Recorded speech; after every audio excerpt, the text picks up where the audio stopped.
defensively.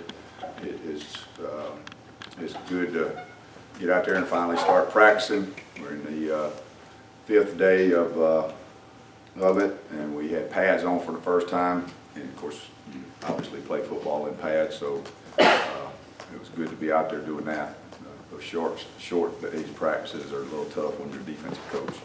But the good thing about it is, not to be coach speak, but I think probably the thing that sticks out the most right now is the energy and the retention of spring practice and what the older guys have done in years past.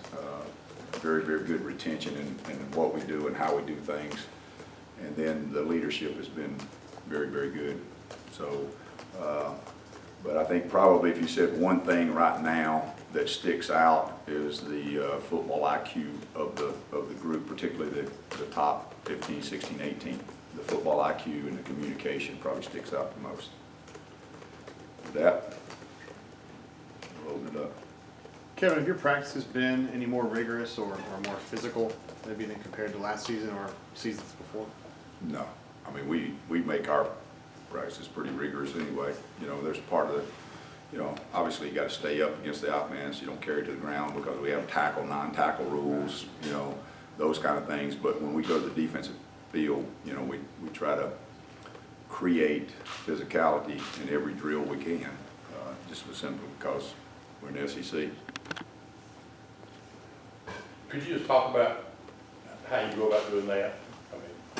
Well, I mean, I'm not going to put on a football clinic in here, and that'd be a little while. We could use it. Well, we could use one. I know you could, but I'm not going. No, but I mean, is it all defensive guys and scout team guys? Well, right now we don't have scout teams. I mean, we're not dividing up the scout teams. The only people we have on our defensive field is you know, but you can set up one-on-one drills, two-on-one drills, tackling drills, pursuit drills, all kinds of things. Kevin, how important are these early days for the newcomers, the young guys, that you want to kind of see how they stack up to know that you'll be able to try to work those guys into the mix early on in the season? It's important, obviously, because you recruited them to help you, and there's the numbers show there's been a lot of freshmen play here in the last 2 years. Usually, the most of those guys that did, somewhere about the 5th, 6th, 7th day of fall camp, they're still going at a high rate. You know, day one, you know, everybody's kind of got that energy. They got one page of install or one set of install, but when that playbook installation gets to be considerably thicker, then things start turning a little bit, and you can see some slow down a bit and some accelerate. And so that we're not at that point yet, but we've got a good start with the young guys. How is that going to change, the new redshirt rule going to change their mindset? And the youngest guys, when before it was, hey, if they're going to redshirt, once the season starts, they're kind of checked out to a certain extent. But now they know they can play for you guys possibly week 2, week 4. You know, right.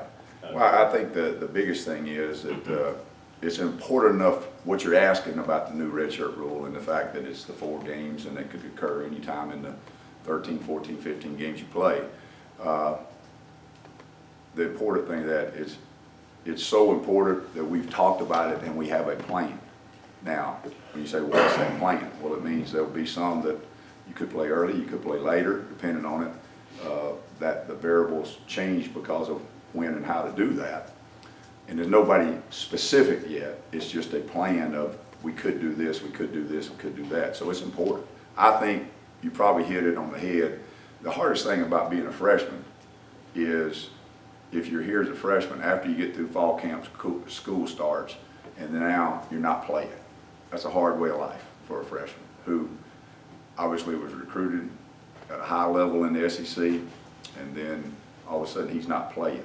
And everybody's asking him back home why he's not playing. Well, he doesn't know that now. He can't say, well, I'm redshirt, because you really never redshirt to the end of the year anyway. That's when you officially turned it in.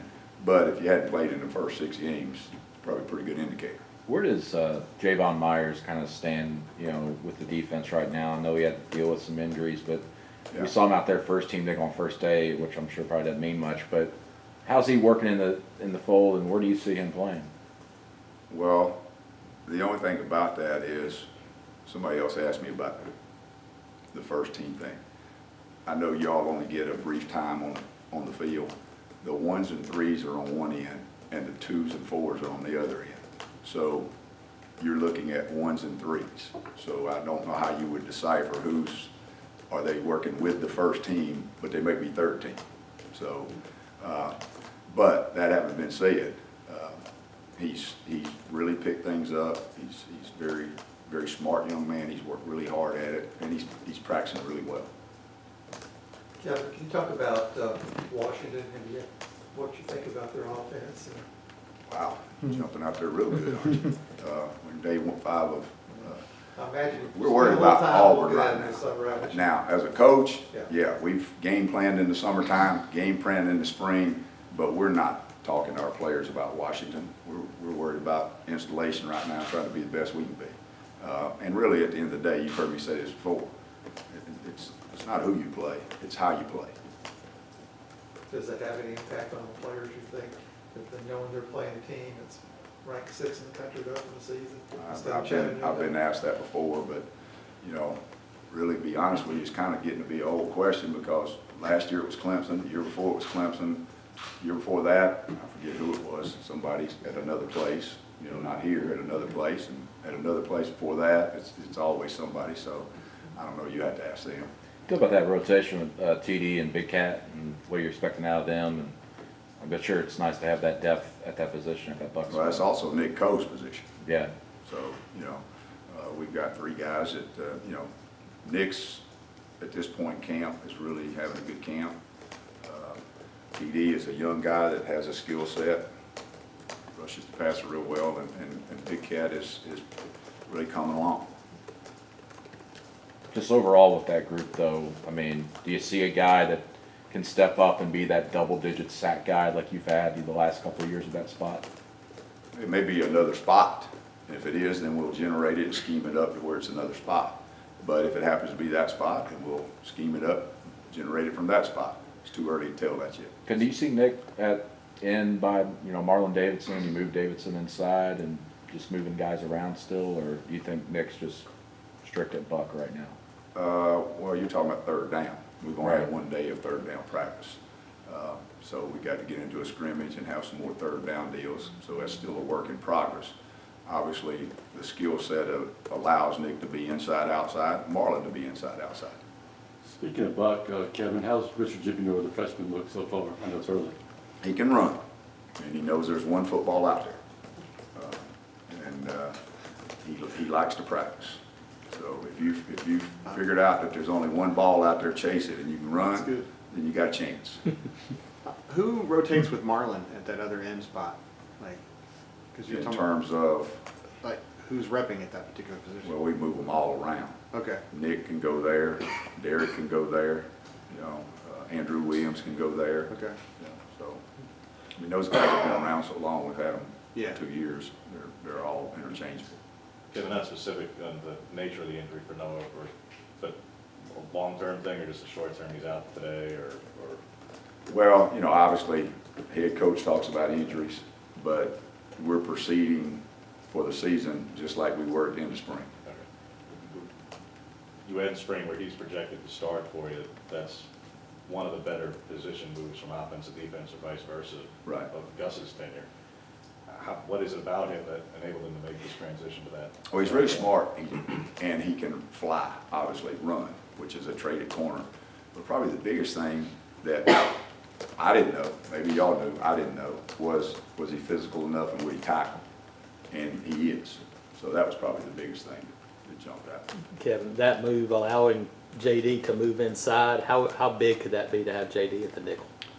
Well, we're still working with some of that now, because obviously, one of the things that we had going for us is we had Dean, Carlton, and JD all with the ability to play corner. First year, even Hosley could steal some snaps at it. And then last year we had those 3. But if we can have 3 guys, and then you throw, Tut, Roger, Broussard's had a good camp. If you can get 3 in that rotation and then have a couple of stars, then that helps. we're not at the point now where we're saying, okay, that's set, whether 13's inside, you know, JD's inside, whether he's outside. We're not set at that yet. You know, we're still looking at some other things. Jeremiah picked up where he's left off in the Yes, spring. high, very, very smart guy. You know, it's been a good move to safety for him and for us. You know, and Daniel back there, those two, they're older, they're veterans, they're very smart, and it just, you know, when you go out there with those two, they quarterback the back end back there, so the mental errors are minimal, very minimal. Do you like what you've seen from Smoke, just, you know, over these last few months? Well, both of the freshmen Yeah. now, you know, they're out there with the second group. They got a very good skill set. The thing that helps them right now, 5 days into it, is they went through spring practice. So they're pretty far along in that regard. The installation is not overwhelming for them, because we have not put anything in the first 5 days that they didn't have in the spring. And they're, you know, right now, if we keep progressing, you know, that would be 4 guys at safety, which I don't think anybody in this room thought that would be the case, And you feel pretty good, obviously. including about- myself. Yeah. Where is Jordan Peters fitting in right now, Kevin? He's playing star, okay, which he's played star before. So he and JD and Myers are taking most of the star reps. Daniel takes some. And then we've got one other thing we're gonna look at next week at the star position. Yeah, Kevin, you mentioned Roger. I mean, obviously very early for him, but what have you seen out of him? The guy that didn't go through spring. He's a lot like Noah in that he can run. He understands it, and he's a physical guy. You know, I mean, of course, he played every position on the field in high school, so you know, when you can run like that and be an edge player and still has physicality to you, that helps. Long arms, long arms. And with as good a year as Jamel had last year, and there's some stats out there that show he was one of the hardest corners to throw against in the country last year. With as good a year as he had, he mentions interceptions as one area he wants to improve. He didn't have any. Right. How good can he be in your assessment of him as a cornerback? But he's making it virtually impossible to throw against him. Yeah, when you're 6'2" and that long and run like he does, I mean, the guy looks like a linebacker when he walks in the room. And he's a smart guy, and he just does his job. I mean, his hello is a smile. He just doesn't talk. That's just who he is. But he's that way. He plays that way. He's just consistent. He just does his job. Kevin, after being here in your third year now, how is it, That's an amazing feat, man. just in terms of comfort, and you talk about guys that you know guys, or guys you recruited, how much better is that now than when you're trying to get to this point? Well, I would say it varies from place to place because, you know, over after 38, 39 years, you move around enough that you kind of get used to what a move feels like. But I think the thing that happened here was they bought in so quickly, and the unity of the group 2 years ago, the leadership of the group, it happened very fast. And so normally you say the third year was really different than the first year, but that first year they bought in so much that it was almost like we'd been doing this for a long time very quickly. But there's a little bit of difference. Now the thing we've got to fight is complacency, because you get used to something, you get complacent. And we've got a lot of things we've got to get better at. We've got a lot of things we got to coach better. We've got a lot of things we can't get used to the routine, gets complacent. Oh, I know what to do. I know how we do it. You know, we're not going to stay the same. You're not going to stay the same. You're either getting better or you're getting worse. So we've really preached that about not getting complacent with the success we had, and then correcting the things that we need to correct, which that's a pretty full plate, meaning the corrections and the complacency. Big picture, Kevin, I know you're thinking of focusing on a couple of things this offseason. One, I know your team out there at the end of season, the last 2 game slides these last couple of years. Are there things you can do now and before the season starts to address that? Is it going to be the new redshirt rule could help guys stay fresher later in the year? Is it a small sample and it's 4 games, and Alabama, the SEC championship and bowl games are just tough opponents and making too much of it? Or Well, I think you could have 10 people look at it and come up with 10 different opinions about why something happens. You know, the only thing we can do is look at the video. Look at the video and teach guys to do their job. Regardless of the circumstances, there's various things that happen in games that change the ebb and flow of a game. Maturity helps you handle that, you know, that has a lot to do with it. And so we are always approaching how to improve. So there's a laundry list of X's and O stuff, there's a laundry list of mental stuff, and then there's a laundry list of lessons from past years. Lessons from past spring practice, from the practice 3 days ago. And so you're always looking how to improve that. And you seek help in it too. I mean, you seek outside help of professionals, of people that, you know, deal with mental things in terms of sports psychology. And the biggest thing is probably one of the things that we've talked to the guys about in a big way is dealing with adversity. You know, when you're Tom Brady and it's 28-3 and you're in the Super Bowl and you watch the video of him talking on the sideline, it's no wonder they can handle adversity. And also, looking back at games you guys have lost the last couple of years, I know you're focused on defense, but when, in games where the offense is struggling, and these are one-score games, it's usually the offense is struggling, but it's a very close game. Are there things you can point out and say the defense could help out if we did this? Absolutely. Mainly from scoring, obviously, but how do you can't just say create turnovers and score. Every defense wants to do that. Yeah. How schematically, without giving away too much, is that blitzing more? Is that teaching corners technique to jump routes better? Is that what do you do to try and? Well, I mean, obviously, if there's a better thing to do when adversity strikes, you should have been doing it before adversity strikes. Okay, so you know, we do what we do, and we teach our techniques, and we have our style of play, and obviously that can change with the style of players you have. It needs to change. It will change. It does change all the time. That's just coaching. But the biggest thing is just at some point in time, the great teams break through that glass ceiling of whatever it is and we've kind of identified some things that we can do better defensively, and that's what we focus on. We're a third of it, special teams, offense, defense, but we only control what we do. And so we're working on those things.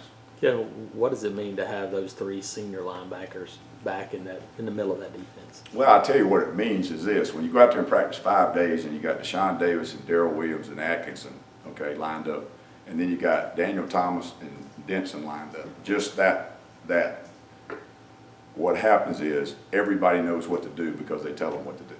So if you put a young guy out there with them, they know what to do because they're not overthinking, because the guy beside them is telling them what to do. And, you know, our communication, I shouldn't say they're not out there giving them the playbook they're taking. We have words that trigger things that tell you what you're in. And so they just don't mess that up. Kevin, going back to the defensive line, obviously you said several times last year that unit set the tone for what you guys accomplished defensively. Right.